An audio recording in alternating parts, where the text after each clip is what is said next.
Welcome to the Immigrant Entrepreneurs Podcast, episode 35. I built mostly my business through networking. I would love to say that Austin is a capital of networking because it's really what you do is build connections with people. And that's how I built my business.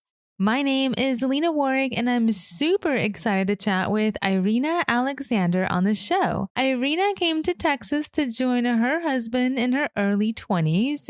And after her husband had to leave for work overseas, she was forced to handle her new life all by herself. With limited English, she launched an HVAC company initially with her husband at 29 years old, but ended up running the company all by herself with a nursing baby and another child under 2 years old. She was able to build her HVAC company to $2 million in revenue in just 2 short years in a male dominated field and learning everything as she went along.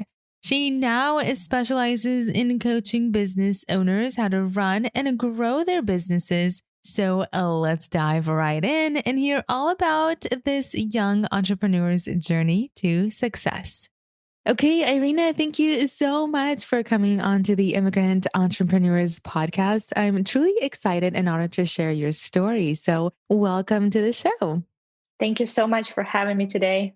So, let's talk about your immigrant journey. Tell us where you're from and when did you come to the United States? I am originally from Russia. Actually, on my birth certificate, it says USSR, the country Okay. that doesn't exist anymore, Yeah.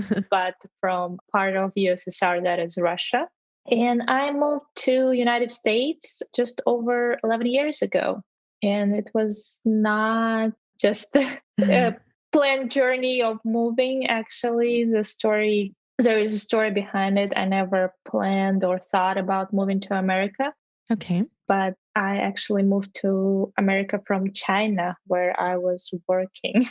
Oh, wow. Yes. And were you So teaching English in China or what were you doing in China? I was a tour guide. It was my summer job. I was taking Wow. tourists from Russia and taking them and showing them China and bringing them back. In 2008, during Olympic Games in China, I met my husband. So he's American, so Russian and American met at the bar in China. Wow, what a story. Oh my goodness. Okay, so then what happened?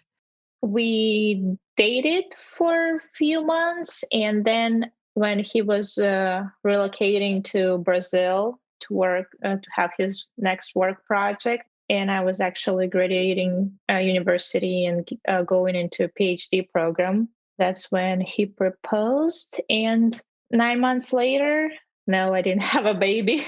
9 months later, I moved to Texas. That's where he's originally from, so that's why Texas. Okay, so how old were you when you left Russia to go to China?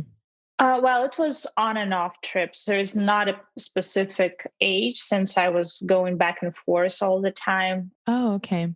So I wasn't living there permanently. It was just a job travel. Got it. Okay, so the last time when you met your husband, did you go back to Russia and then you relocated to Texas? Yes, because I had to do paperwork. So all the bureaucracy things. That's why, yeah, I went back to Russia, graduated school, got into PhD program, grad school.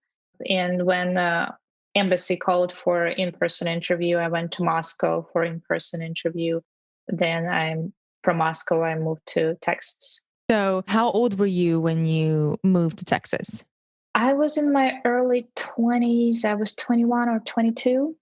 Okay, so what was it like telling your parents at 21 or 22, I'm moving to America? Wow. I really broke my mom's heart. I'm the only child, and I was raised by a single mom. Oh. So it wasn't easy to say those Yeah. words. And I knew that I'm not going to live in my hometown, but it was always, everybody thought that I'm going to be maybe in China, maybe Moscow, somewhere else, but definitely not America. It was, like I said, it was never on my radar. Yeah. And it's much closer for traveling, especially where I'm from, Far East Russia. So leaving my hometown and moving very far away where it's not so easy, to come Yeah. see me, it was definitely heartbreaking for all of us. Aw. Did your mom eventually join you in Texas? No, she still works. She still lives in Russia. Okay. She comes and visits every year, and we go and visit her. So Got we it. travel. We love traveling. So what did you study in your PhD program? And was the PhD program in Russia? Yes. So original thought was to get my PhD in both languages, Russian and Chinese. So I was thinking to get into PhD program in China and write one dissertation in both languages. It was in international migration, the subject. But life happened. I got into PhD program, and after 1 year, I quit because I moved to America, and it was just, I would say, no need for that. Yeah. There's no strong why. Why am I doing that? So tell me, what was it like growing up in Russia? I had only positive memories. So honestly, even though I was born in USSR and I was about 4 or 5 when the big wall Yeah. came down, but honestly, I was raised in unconditional love, and my family did everything to pretty much give everything they can. So we always had food on the table. I went to daycare, I went to school, played on the streets. So I only have positive memories. So I know where I'm from in Russia, it's a very, very small town. And actually the population is about like 150,000. In the last couple of years, it actually decreased by Mhm. several thousands of population. So it was not prominent back in the day that my cousins or anyone going to a college. So was that your similar experience? Was your city pretty big or pretty small? And was it prominent for the people in your town to seek a higher education? My town is about 200, 250,000. So Okay. for Russian standards, it's pretty small town as you know. Yeah. For America, it's a pretty big town, I would consider it. I always love to say, like, we didn't even have a McDonald's back then. So that's how small town. But my hometown, we have about 5 or 6 universities in my hometown. So it's definitely a college town. Oh, good. And so higher education was pretty much a must. Yeah, Yeah. that's my experience, that everybody I know in my sphere of influence, all my friends, they all have a higher education. Awesome. Okay. Well, that's good to hear. So, Irina, tell me about the struggles that you had to go through when you first immigrated. This is when you were 21 or 22. Well, I moved pretty much from China, I would want to say that, and moving to Texas, and kind of almost like middle of nowhere from highly populated cities, with Texas, no public transportation, very, very country like. So culture shock was definitely there. And even though I drove a car, but we still walk everywhere. Even in Russia, in China, if you want groceries, you can just take a walk 5, 10 minutes. You're at the store getting something you would like to eat, getting some groceries and get back home. While here, you have to drive everywhere. So that was, first of all, it's so country, horses, cows when you drive along the highways, and that you have to really drive everywhere. Not a lot of people live downtown, so a lot of suburbs where people actually live, and then they drive downtown, for example, for work. At least that's how it's here in Texas and Austin metro area. So those are two of my biggest things. And even though I drove a car, but as soon as I moved, we didn't buy me a car right away. So I had to drive my husband's Ford truck, Mm. Ford F-250, which Oh, is wow. huge. From having, like regular car to driving a truck, that was also an experience. And I didn't have a choice. What happened is my husband, he works overseas. and he is gone every other month. So I didn't have a choice. I moved to Texas, and 3 weeks later, he went back to work. Oh, So wow. here I am in the middle of nowhere. My English was okay, but not great. I was terrified to speak on the phone. I was terrified to vocalize, what I want, because I was afraid people are going to make fun of me. So they're not going to understand what I'm saying. And in order to get groceries, I had to get in a truck and go to the closest store. So that was first impression. Yeah. Wow. What an experience to just be left alone in the middle of Texas, driving a gigantic truck around. So, did you learn English back in China or Russia? I learned English back in Russia well, first of all, it's like Spanish here. You learn English at school. It's mandatory in high school and university, but it's only a year or two and they give you basics. I had a little bit advanced English because when I was, I believe, 10 or 11, my mom took me to a school of foreign languages to study 4 languages, which were English, German, French, and Chinese. A few years later, I decided to focus on just 2 languages, English and Chinese. And Mm. when I went to work in China, I pretty much said, well, I don't need English. Let me focus on Chinese. So when I met my husband, it was actually very funny because one of the first phrases I told him, I was like, I'm sorry, I don't speak English. And he was like, so what are you speaking to me right now?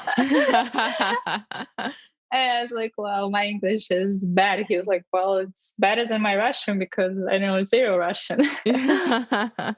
So that's how it started. So I had a base knowledge, but Mhm. it was okay. I mean, it was good enough for us to understand each other. And obviously, the more you practice, the more you put yourself out there, the faster you Yeah. improve it.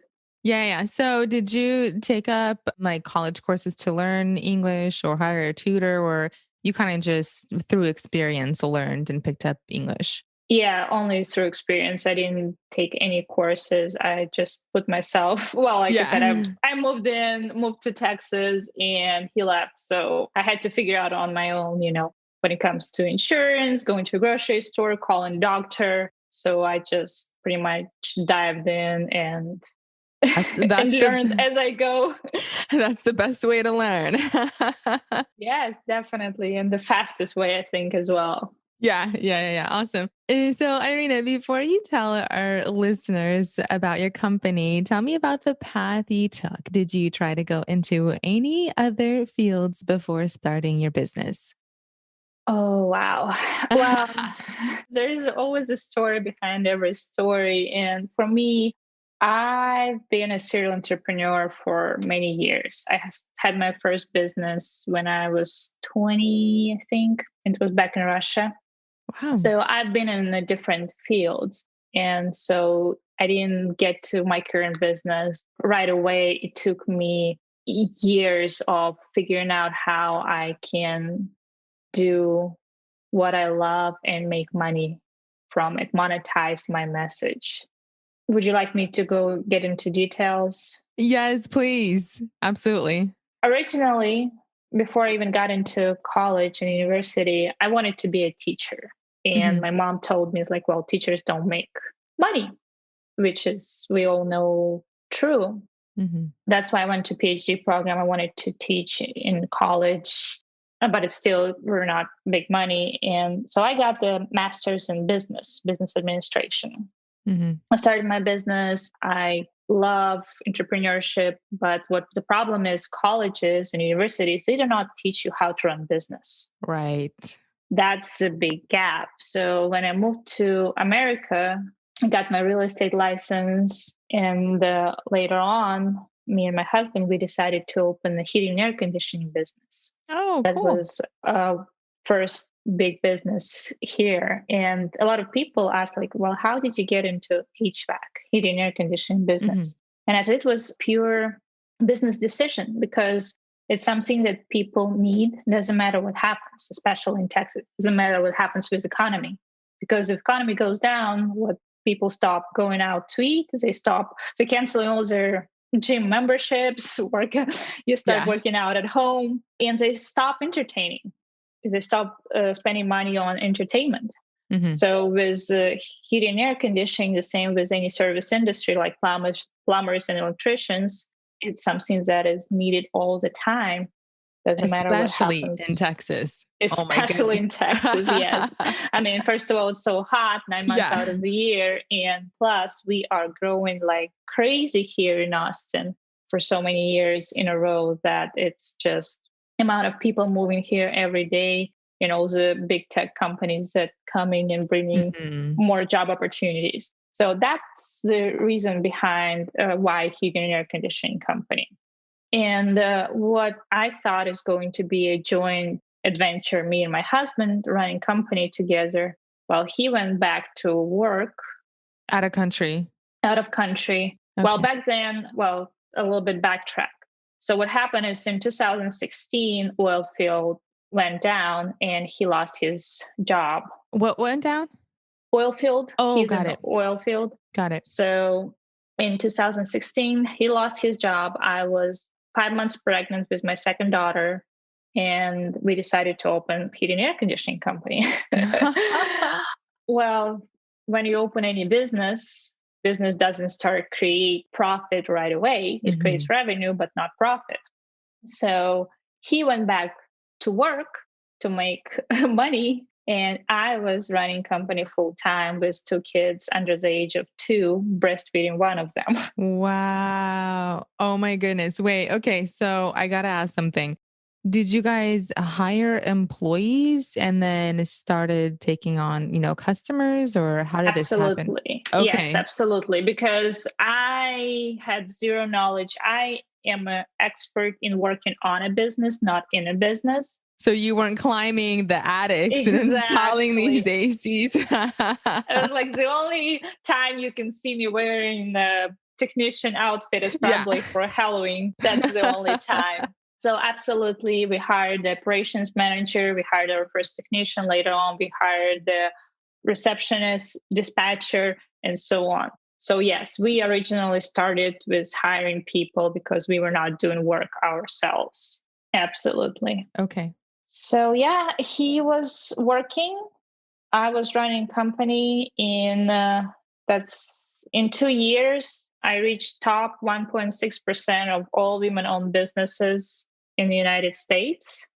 So that was a huge accomplishment for me as a woman working in a man-dominated industry. Oh, wow. So is this where you were able to build $1 million in just 2 years? Yes, ma'am. Oh my goodness. Okay, tell me more. I mean, just hard work. I had to definitely step out of my comfort zone and do what it takes. I learned a lot of skills, and I mean, it wasn't an easy and pass and butterflies, and everything was just falling the way it's supposed to down my feet. Yeah. I built mostly my business through networking. I would love to say that Austin is a capital of networking because it's really what you do is build connections with people. And that's how I built my business. I used to be a person who hated to network. I Mm. mean, I felt so uncomfortable going into a room full of strangers and you want to build relationship and connections. So in stepping out of comfort zone and going to introduce yourself and make sure it's more about them than about you, but at the same time they know what you do. Mhm. So I pretty much put myself out there. I joined all the networking organizations that are exist pretty much in Austin. And which ones were they like entrepreneur organizations and like meetups like that?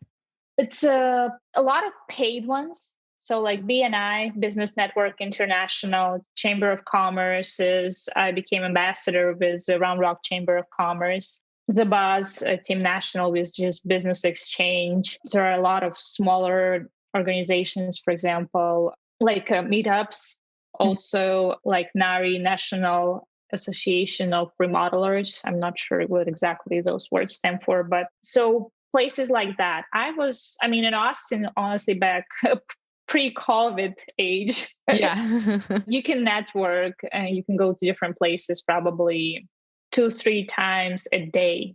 Wow. So I wasn't doing that much, but I was definitely out there several days a week, sometimes every evening, and just networking, meeting people. And what happened is actually me being an immigrant played a pretty interesting role in it because I became memorable. When people look at me, they don't think about heating and air conditioning. Yeah. That was kind of, but what happened is I became memorable, was like, they just like that crazy Russian girl and she does HVAC. I don't know how it happened, but people start calling me my favorite Russian. So now in the business circles, they know me as a favorite Russian. I met a lot of builders, and so I would come around. It's like, hey, here's my favorite Russian.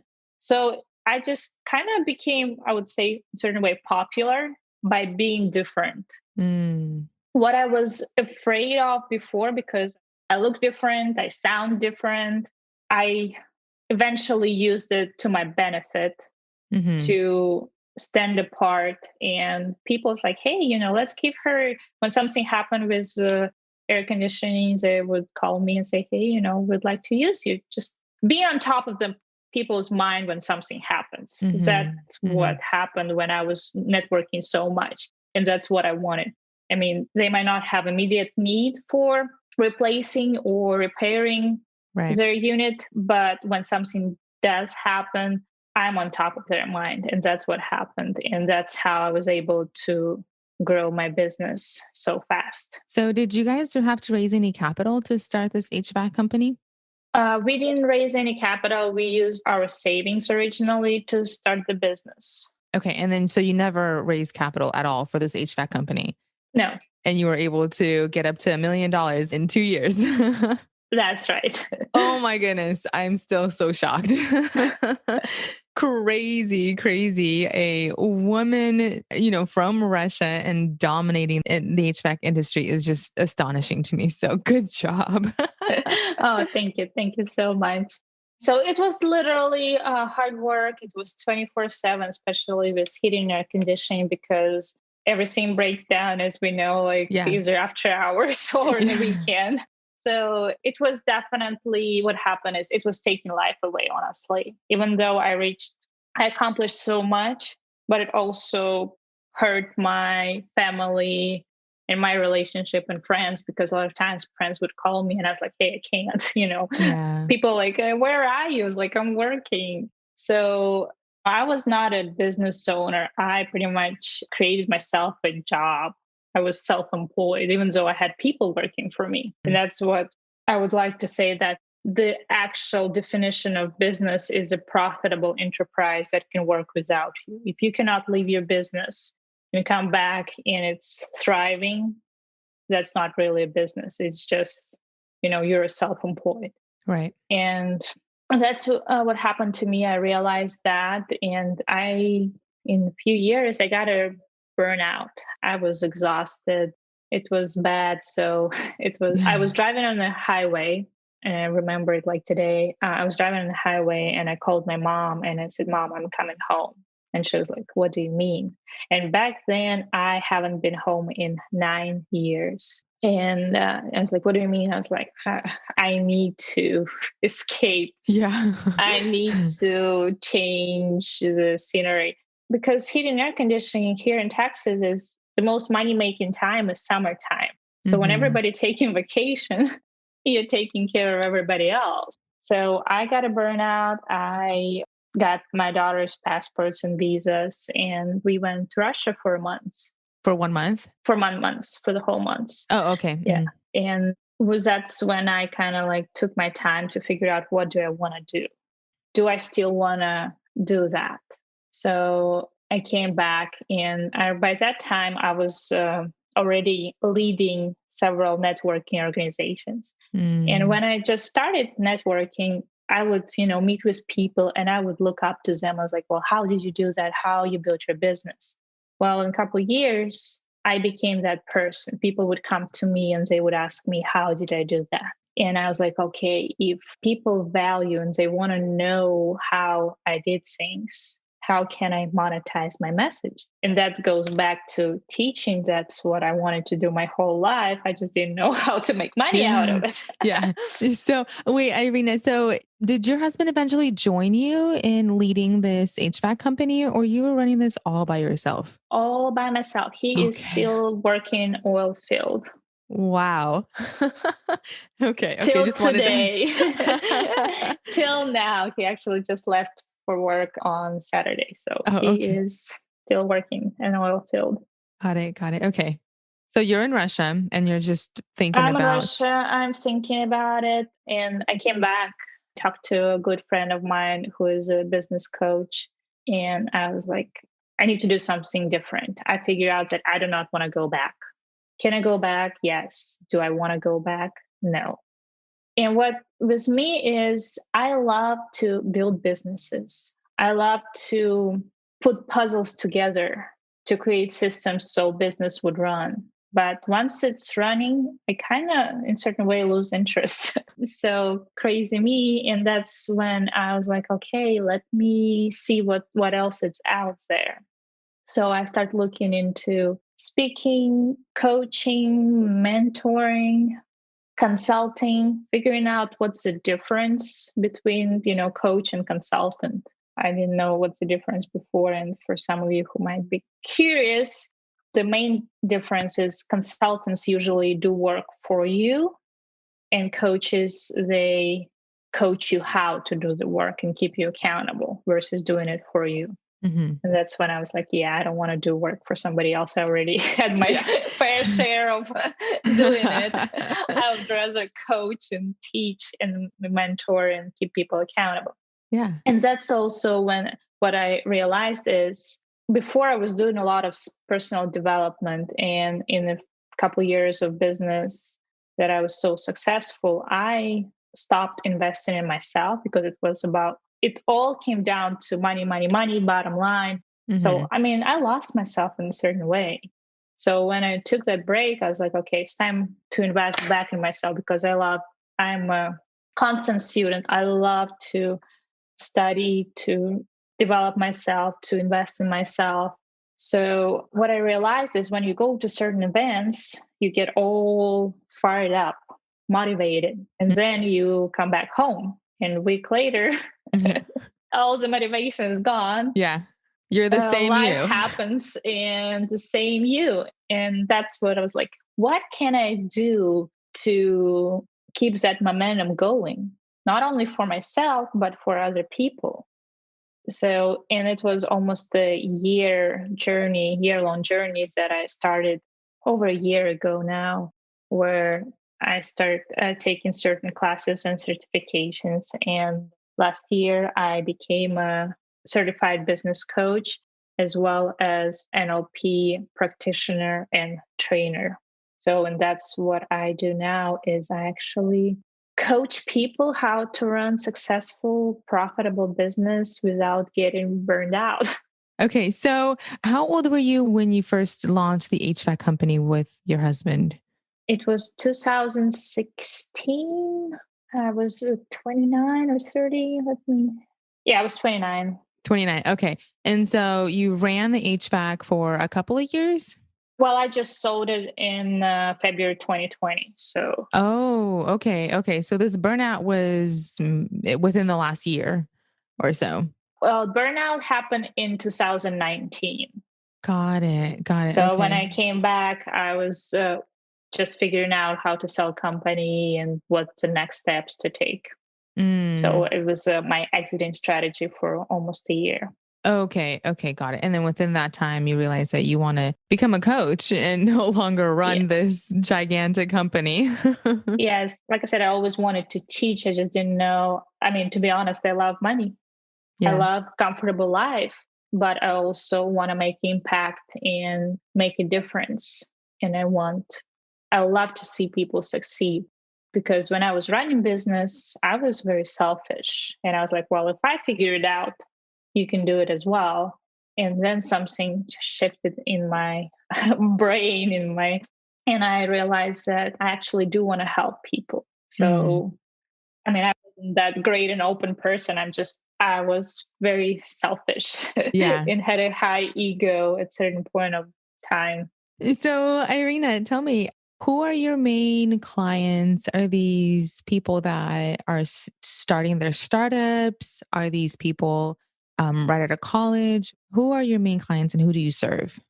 I have programs for every level of entrepreneurs that are out there. And I have a program for just the beginners. I would say somebody who makes less than 250,000 in revenue a year. Ideal client, I would say at least half a million in revenue and 3 to 5 employees. Well, usually like 3, 5 plus employees Okay. and more than half a million in revenues. That would be ideal client. We also do CEO, COO, executive coaching as well, and implementing this year actually business retreats. That's when I went through a burnout, Hmm. and I don't want anybody to go through that. So what we are creating right now is 3 day retreats where people can come and recharge. And it's not going to be about business, it's going to be about personal growth. So clean up all the stuff that is happening in your life. Yeah. So because your business cannot outgrow you. So you need to grow, invest in yourself, work harder on yourselves and you work on your business. And that's what 3 day retreats will do is working on yourself, setting your mind straight, clearing your head and seeing a straight path. So then you can go and rock your next quarter. Yeah. So that's the idea behind it because we are living under so much stress right now. And Hmm. that unknown in the world, what's going to happen next, that puts a lot of pressure on business owners. Hmm. And that's what my goal is to remove that stress and anxiety so people will be successful and won't bring that back to their place of business. Because if owner is stressed, then it definitely passes along to all the employees and the business. Business suffers as well. It's awesome. And it's also very, very beneficial. And that's what a lot of people don't think about is to de-stress, to pause, to refreshen themselves. Exactly. So, Irina, did you have to reinvent yourself after leaving HVAC? I'm sure you were so filled with all these codes and Freon and all of the, language in the HVAC industry. Did you have to get certified? Did you have to, how was the reinvention of yourself happened? Reinvention as of going into business coaching Yes, or yes. yes, I definitely took certification to become a certified business coach, NLP trainer. So all of that definitely invested in myself and I live by it. I teach what I preach Uh-huh. and I'm the biggest example of because I've been through it. And I always tell people when you hire a coach, ask them how many businesses they run, how many successful, unsuccessful businesses. Because if they only know it in the books, and trust me, books don't justify the Right. real life. So that's what I live by it. I live through it and I still investing thousands of dollars in myself every year to become a better version of myself. Oh, okay. Got it. So going back to and getting like more courses and understanding more about consulting, right? Yeah, consulting, coaching. Yes, Got correct. it. Got it. Okay. So, how long did it take the coaching business to start seeing some real traction in the beginning stages? Did you have to do any advertising or how long did it take you to see some real traction? Well, coaching business is fairly new. I became certified business coach in September 2020. So it's been only, what, 6 months or Hmm. so, 5 months. I do have about 10 clients now. So it's a pretty good number. Once again, old fashioned way of networking and telling people what you do. I had to work through my limited belief of sales because I used to say that I'm bad at sales. I hate sales. Sales is a bad word and reminds me of used car salesman and Yeah. all of that. And when I went through NLP, neuro linguistic programming, I realized it's just a limited beliefs that I was telling myself. Mm. And when I cleared that up, that fear of picking up the phone and calling somebody and thinking, well, maybe I'm just bothering them. I don't want to bother them. I don't want to be inconvenience. And realize that I have such a gift that I can give them and just pretty much telling people what I do. Mhm. And it came to me when I was talking to a good friend of mine, and when I exited my heating and air conditioning business, I had several people coming to me and asking me to work for them. It was so interesting. And they wanted me to do a business development, which is pretty much sales, but just building relationship. And I was like, I'm horrible at sales. And a friend of mine, he looked at me and he was like, you're going to be great. I was like, what are you saying? Why are you saying that? And Mhm. he was like, well, think about it. Now, when you walk into the room and the business owners, you know at least half of them. And I was like, yeah, that's right. He was like, that's all it is just building relationship and telling people what you do. Mhm. And just ask for business as well. Because I remember I had certain period of time when people asked me and I was like, I thought you will never ask me if I want to join your organization. Like you were so focused on selling me, but you never asked the magic question for my, where's your money? How would you like to pay, cash or credit card? Yeah. That's word of mouth, putting myself out there, telling people what I do, and providing value. It's all about showing what I can do. I have a client who, in the months of October and November, being in business for 6 years, had the best 2 months in a row in her Mm. whole career. Another business owner, his business was evaluated at 850,000 at Wow. last year, and after a year of coaching, it was appraised for 3.2 million. No way. It's just 12 months of coaching. So when you see results like that, I mean, I got butterflies in my belly. I think I'm more Yeah. excited than they are. Yeah. You're over there celebrating for them. Exactly. And that's what a lot of business owners don't do. Mhm. They are so focused on going, going, and going, they don't take time to say, I'm awesome. I did that. That's Mhm. fantastic. So, did you have to raise any capital for your coaching practice? No, coaching business is fairly inexpensive to start, other than investing in myself for getting certified, because Mhm. NLP certification was almost $20,000, so which is pretty big investment. Mhm. Got it. But other than that, there's honestly, if some of our listeners thinking about to go into coaching, there is not much needed Mhm. really, other than a dedication and consistency. Awesome. So, Irina, did you have any mentors that helped you out to start your business? And I want to touch on both the HVAC and the coaching practice as well. Unfortunately, during HVAC, I didn't have any mentors, and I realized it later on how it's important to have mentors. And I did hire a coach almost at the end of business, and to have somebody looking from outside, the Mhm. independent third person opinion is very valuable, because when you are deep down into that mess, you don't realize or don't see. So it's so only later on I realized, because originally, and I don't know if it's just my mentality or maybe where I'm from, that I didn't want any help. I thought I can do it all myself. And yes, I can, but it would go much smoother and faster Yeah. if I would just let people help me. So that's another thing I learned when I was running HVAC company, is that people are actually love to help and they're willing to Mhm. help. So Mhm. let them help, ask for help. I love talk to other businesses like in the trades and construction, because we have so many similar issues. Yeah. And that was eye opening for me, when I was like, I'm not alone. People have been through it. And Mhm. so let them in, stop closing yourself and just welcome them and open up and have a genuine conversation. So I hired a business coach, like I said, at the end of my business. Mm-hmm.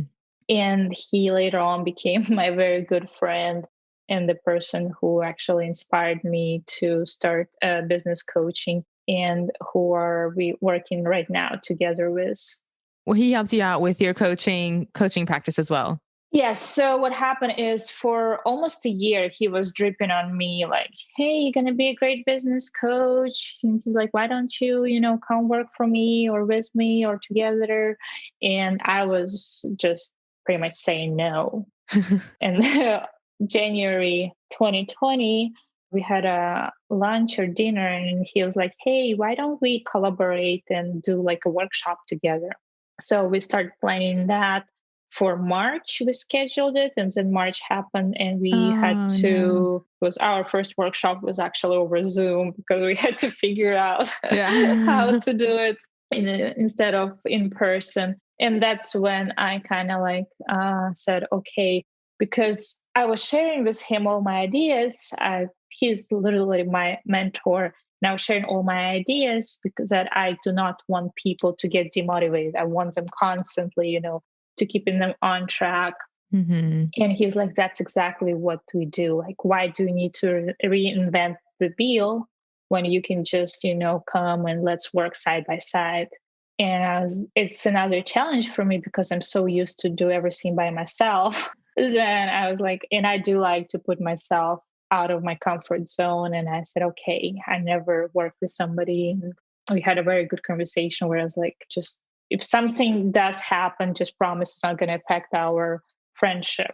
So we've discussed that. We put very good boundaries and being honest with each other. And so far, it's been a very good adventure together. And like I said, I'm bringing that NLP piece that hasn't been offered before. And it's so much value for business owners because it's not only working on a business, but working on yourself and clearing up your own stuff so you don't Yeah. sabotage your business. That's what I had to learn as well, is that you need to work harder on yourself. Thank you so much for sharing that. And I do want to touch back on what you said about how you, in the beginning stages when you were running the HVAC, where you were saying that I can do this all by myself. And maybe the European mentality, because I've had several different European people on my show and they've said that we don't ask for help. Like we think asking for help is so shameful Hmm. and that, we look so bad reaching out to someone because we think that we can do everything or we should be doing everything by ourselves. So it's a good reminder to us and to any of the immigrants listening that, hey, we cannot do this all by ourselves. And asking for help, like you said, people love to help. People will actually sit down over a cup of coffee or a Zoom call to help out and to answer questions. So thank you so much for bringing that up. It's so powerful to understand that. And so, Irina, looking back at your immigrant entrepreneur career, what are some of the struggles that you had to go through in the beginning stages? And I really want to hear about the HVAC because you had absolutely no experience in HVAC. What were some of the struggles that you had to go through? There's so many. And Yeah. there's like now they look like not a big deal, but back then, personally, my own struggle, how people see myself, because I was 29, so Hmm. fairly young, Yeah. with two kids, no prior experience. And I had to hire employees, bring on vendors, build relationship with them, and make sure that they respect me. I don't know, that's a big word, but I wanted to for them to see me and take me serious. Hmm. If that makes sense, because that's originally I got that a lot because like I said, I don't look like a person who owns a heating and air conditioning company. And when I would go networking and meet people and they was like, what do you do? And I would say heating and air conditioning, and they would say, so what do you do there? And I was like, oh, just picking up the phone. And I mean, people would literally say, and some people assume that, for example, my husband is a technician and I'm just doing the marketing. So people would start storytelling themselves. So when I literally had that conversation that I was at the grocery store and the gentleman came to me, like, hey, I saw you at the Round Rock Chamber event. How are you doing? Blah, blah, blah. And he's like, so what exactly do you do there? And I was like, oh, I'm actually own the company. Oh, well, really? I'm sorry. So that kind of just self-esteem.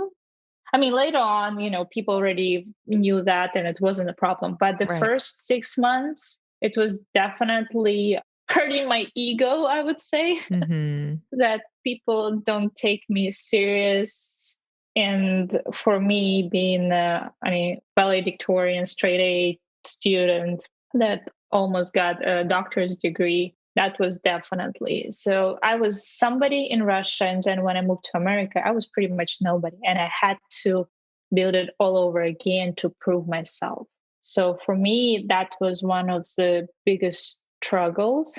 And then, of course, just the vocabulary of heating and air conditioning industry. Yeah. The difference between air handler and a furnace, the freon and types of freon and so on. It's honestly a foreign language Yeah, it by is. itself. So that was definitely, I had a great operations manager that I hired. It was actually a lot to teach. So obviously over the years I learned and I can freely speak HVAC now. Yeah. But it was honestly just such a different language that I had to learn and get into books and put my hands on and see for myself and just know the basics. I mean, I still cannot fix air conditioning system, but I know that, certain parameters or symptoms can lead to certain things. And I've been on job sites and I walked around and I know way more than I ever thought I would know about Yeah. heating and air conditioning. But those were main struggles is the language and the self-esteem, how people see me and just proving that I actually know what I'm doing. And what I learned along the way is that confidence is a choice, but competence comes with experience. So I Mm. had to look confident Mm-hmm. so I can project that the right energy to attract people and prove them that I do know what I'm doing. And over time, I gain confidence of doing it over and over again. And a lot of people think that they need time to be confident. No, confidence is a choice. Mm-hmm. And that's what you have to work with your head to put yourself in the right state of mind to be confident when you talk to people. Mm. Yeah, because you were tracking in the unknown grounds and you were dominating the mail industry. Hmm. So I'm sure the confidence was like, okay, where is my place in this? And you were able to build yourself up through that. And that's so amazing. So I'm really interested to know, how do you look at failures and how do you overcome them? Failures, as I look at them as a stepping stone. It happens for us, not to us. And when you have that mindset, and when you get your learning lessons of really digging deep down of why did it happen? What can I learn from it? Hmm. And when you get your learnings out of it and remove all negative emotions from situation, which is sometimes hard, sometimes very hard. But when you do that, your life gets so much easier. So for me, it's failures or learning opportunities. And once you fail and learn from it, you become an expert. Hmm. So, and it helps you definitely to move forward. And for me, it's bring that knowledge, experience in helping others. Hmm. So powerful. Thank you so much for sharing that. So let's switch gears and talk about successes because it's also important to talk about successes. Are there any successes that you would like to outline from your immigrant entrepreneur journey? And I know you've mentioned so many already, but if there are anything else that you would like to add. That's the thing about entrepreneurs, or me in particular, is that I'm such a go getter that nothing is ever good enough. Like I reach one height and I there's always more. So I'm always climbing up the hill and Yeah. reaching for more and wanting more. So my husband likes to say, like, nothing is ever good enough. And it's not that it's true, but I'm definitely always striving for more. And, building a company in 2 years, 2 million revenue doesn't really, I mean, maybe 10 years ago it would sound great. Now it sounds like not a big deal. So, learning to appreciate what I achieved and just telling myself, like, hey, you're a badass. But overall, there have been so many great moments as of building company up. Honestly, most success is that people I surround myself and who I became along the way. That's the biggest accomplishment, I think. Just looking back, I'm a completely different person. I definitely become more overservant than as being selfish. Mm-hmm. And that's definitely not the same Irina when I moved to America. Sometimes I don't even recognize myself, but that's definitely. And overall, I mean, I got my real estate license and I went to real estate school just to prove that I can do that. And I was one of the best in class. And I had a friend, I'm still friends on Facebook. And I still remember we were in a class and he was like, how come you barely studied? And I studied all night long and you beat me with a score. Like, how is it possible? The same as NLP I just took. I became an NLP trainer so I can certify other NLP practitioners. So I can now coach and teach NLP. I was the only person in the class of almost 20 people who became a trainer without a master practitioner certification. Mm. So it's kind of like skipping high school and going straight to college. Wow. How'd you do that? I don't know. I just do it. I don't focus on, like, we can do everything if we put our mind into it. So if we say, like, either you can or can't, you're right. So there is a word can't is not, is just in my vocabulary. And it might take sometimes longer. It might be some failures along the way. But overall, it's just if you truly want something, you can have all you want. It's truly a game of your mind, what you put in your mind, what you believe in. So, so true. There's so many limits that we can create for ourselves, right? That normally don't exist, but we just start creating them out of nowhere. Exactly. Fears that false expectations appear real. People afraid of so many things that are not even real, and they just storytell themselves and sabotage themselves because they create all those stories around things that are not even real. Right. So just stop right now and think positive. So what does the American dream mean to you? American dream? Yeah. I don't know. Honestly, that's a great question.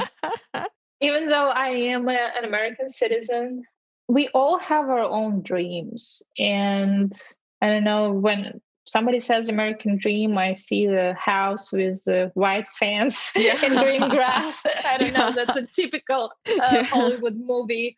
But I think that for each and every one of us, we all have our own dreams. And what I also noticed that people don't dream anymore. People don't know how to dream.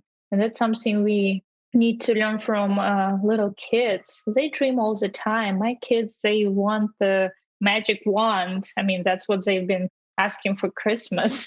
So that's a dream. I have a big dreams. And so it's different for everybody. And honestly, I would just say just being able to dream and don't put any limits to your dreams.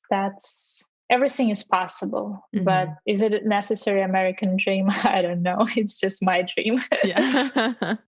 So, is giving back, either volunteering time or giving back to the community, something that is part of your business values?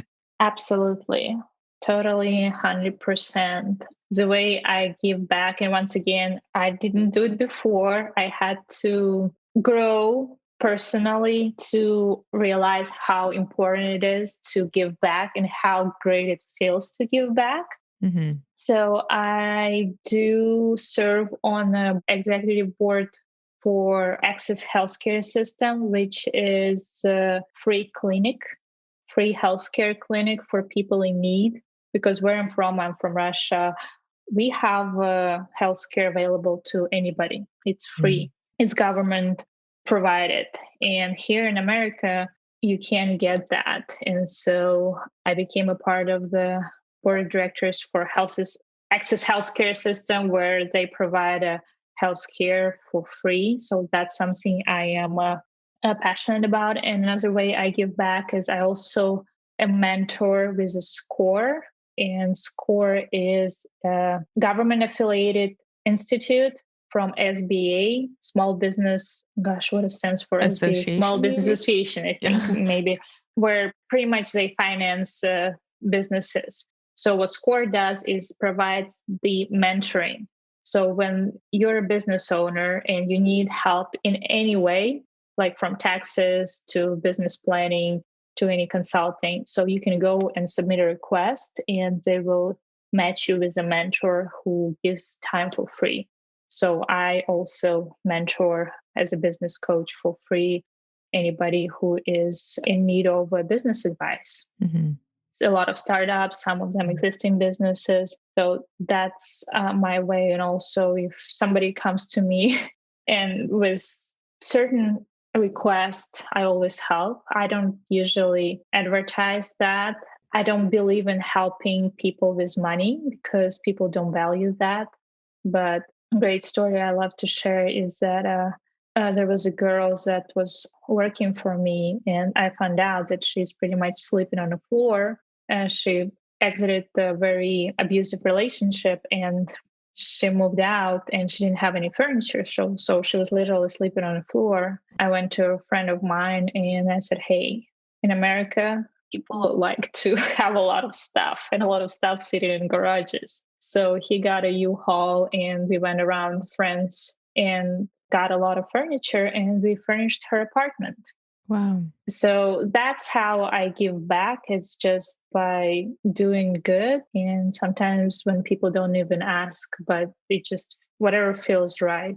Mm-hmm. So that's my way of giving. Monetarily, unfortunately, I had some bad experience when people ask for money. So that's why I rather do it with what I can do best. And for me, it's I built so many relationships over the years where if somebody needs something, they call me because I'm very well connected now in the Austin metro area. So I volunteer with my brain in a certain way, if that makes sense. Yeah, but it's so much more powerful to be doing it hands-on and with your expertise and just, giving away money to different charities and all those. Some people do have a passion for that too. But Oh, yeah, yeah. I totally get that. Yeah. Yeah. If it works for somebody else, that's fine. I like to see direct results from my actions. So, and that's why I'm doing what I'm doing and volunteering the way I volunteer because I see it right away. Yeah, that's so awesome. So, what are some things that you would advise the next aspiring immigrant that wants to start their own business listening to you right now? That's a fantastic question. I would say be flexible with your behavior and mentality because we all have past and background that is very different from country where you move into. And having that behavior flexibility, the person with the most behavior flexibility controls the system. Just think about it. The more flexible you are in your behavior, so I learned English by pretty much listening to others and copying it in a certain way, mirroring and matching the way people talk.